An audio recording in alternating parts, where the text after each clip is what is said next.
Don't B A call centre.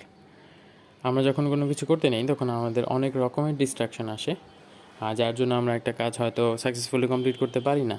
হ্যাঁ, কোনো একটা কাজের মাঝখানে যখন আমরা ডিস্ট্রাক্টেড হই তখন ওই আবার ফ্লোতে আসতে আসতে অনেক টাইম লেগে যায়, অ্যান্ড তখনই ওই ফ্রাস্ট্রেশন ক্রিয়েট হওয়া শুরু হয়, অ্যান্ড ওই যে ভ্যালিউ অফ ডিসঅ্যাপয়েন্টমেন্ট ওই জিনিসটা আশা পড়ে যে আমি যতটুকু প্রগ্রেসে বা যতটুকু প্রগ্রেস আশা করতেছিলাম ওইটা আসে নাই, অ্যান্ড আমি আস্তে আস্তে ফ্রাস্ট্রেটেড হয়ে যেতেছি, অ্যান্ড ওই কাজটাতে ততই আমি প্রোক্রাস্টিনেট করা শুরু করতেছি।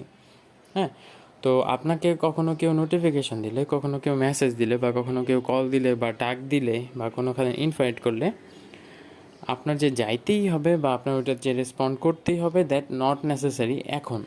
হ্যাঁ, আপনি হয়তো অন্য কোনো সময় ওইটা রিপ্লাই দিতে পারেন, ওই কাজটা শেষ করে হয়তো রিপ্লাই দিতে পারেন, বা কলটা রিসিভ করে আপনি সময় চাইয়ে নিতে পারেন। হ্যাঁ, আপনি কোনো কল সেন্টার না যে কেউ আপনাকে কল দিতেছে, কেউ আপনাকে ডাকতেছে, আপনার তখনই রেসপন্ড করতে হবে, তখনই যাইতে হবে, অ্যান্ড এটাই আপনার মেইন কাজ। এটা তো আর না, তাই না? তো মেইনলি আপনাকে যদি কেউ ডাকেও বা কেউ যদি ইনভাইট করে, সেটা তার অপটিমাল টাইমে সে আপনাকে ডাকতেছে, সে ইনভাইট করতেছে, সে নিজের কোনো কাজের মাঝখানে আপনাকে ইনভাইট করতেছে না, তাই না? যেমন ধরেন আপনাকে কোনো একটা রিলেটিভ দাওয়াত দিল বা এলাকার কেউ দাওয়াত দিল, তাই না? ও ওই দাওয়াতটা দেওয়ার জন্য মান্থের পর মান্থ বা ইয়ারের পর ইয়ার প্রিপারেশন নিছে, টাকা জমাইছে, সব কিছু প্রিপারেশন নেওয়ার পর ও আইসা ওই পার্টিটা দিছে, দেন আপনাকে ডাকতেছে।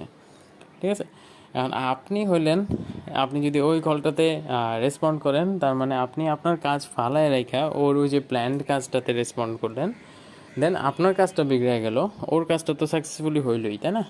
এখন আপনি গেলেও কাজটা হবে, না গেলেও কাজটা হবে, অ্যান্ড এটা অ্যাপ্লাই হয় প্রায় প্রত্যেকটা জিনিসের ক্ষেত্রেই। হ্যাঁ, আপনার কোনো একটা ফ্রেন্ড এখন ফ্রি আছে, আপনাকে ডাকতেছে, অ্যান্ড আপনি আপনার কাজ ফালায় রেখে ওর কাছে গেলেন, then you are acting like a call centre, তাই না? ওর কাজটা শেষ, ও ফ্রি টাইমে আপনাকে কল দিছে, দেন আপনি আপনার কাজের মাঝখানে ওটা ফালায় রেখে গেলেন।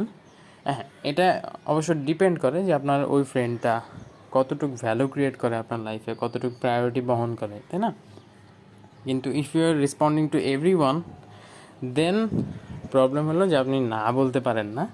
হ্যাঁ, আপনি সব কিছুতে ইয়েস বলতে গিয়ে আপনি নিজের ক্যারিয়ারকে নো বলতেছেন, আপনি নিজের প্রগ্রেসকে নো বলতেছেন।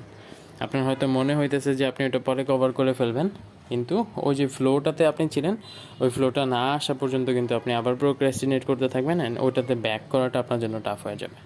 ঠিক আছে, তো আমাদের মেন্টর মুনির ভাই উনি এটা বলছিল যে don't B A call centre. হ্যাঁ, আপনি যখন প্রিপেয়ার্ড হবেন, আপনি যখন রেডি হবেন, তখন আপনি রেসপন্ড করেন, তখন আপনি সোশ্যালাইজ করেন, দ্যাট ডাজেন্ট ম্যাটার। কিন্তু আপনি যখন একটা প্রগ্রেসের মধ্যে আসেন, যখন একটা প্রসেসের মধ্যে আসেন, তখন কেউ যদি ডিস্ট্র্যাক্ট করে, জাস্ট পোলাইটলি ডিনাই করে দিলে বেটার, বা পোলাইটলি সময় চেয়ে নিলে বেটার। তাহলে আপনার সম্পর্কও টিকলো, অ্যান্ড আপনার ক্যারিয়ারও টিকলো। আলটিমেটলি যদি আপনার ক্যারিয়ার না থাকে, আলটিমেটলি যদি আপনার কোনো অ্যাচিভমেন্ট না থাকে, আপনার কাছের মানুষগুলোও দেখবেন যে আপনাকে ইগনোর করতেছে।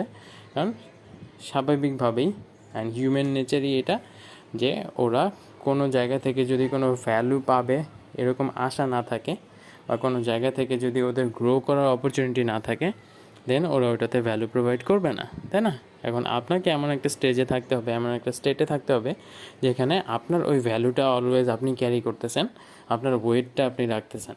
তাহলে কি হবে যে সম্পর্কগুলো খুব ভালোভাবে টিকবে, অ্যান্ড আপনারও ক্যারিয়ারটা অনেক বেটারভাবে ম্যানেজ হবে।